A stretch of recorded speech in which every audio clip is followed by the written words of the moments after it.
Canada സാമ്പത്തിക മാന്ദ്യത്തിലേക്ക് നീങ്ങുകയാണോ എന്ന ചോദ്യമാണ് ഇപ്പോൾ സാമ്പത്തിക വിദഗ്ധർ ഉന്നയിക്കുന്നത്.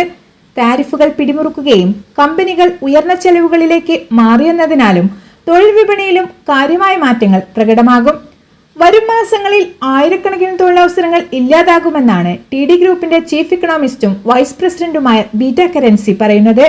മാത്രമല്ല, കാനഡ സാമ്പത്തിക മാന്ദ്യത്തിലേക്ക് കടക്കുമെന്ന് ബാങ്ക് ആശങ്കപ്പെടുന്നതായും അദ്ദേഹം പറയുന്നു. അതേസമയം TD bank, BMO, national bank, Deloitte എന്നിവയിൽ നിന്നുള്ള ഏറ്റവും പുതിയ സാമ്പത്തിക പ്രവചനങ്ങൾ സൂചിപ്പിക്കുന്നത് കാനഡ ഈ വർഷം മാന്ദ്യത്തിലേക്ക് നീങ്ങിയേക്കാമെന്നാണ്. 2025 2-3 പാദങ്ങളിൽ കാനഡയുടെ മൊത്ത ആഭ്യന്തര ഉൽപാദനം ചുരുങ്ങുമെന്ന് ധനകാര്യ സ്ഥാപനങ്ങൾ പ്രവചിക്കുന്നു.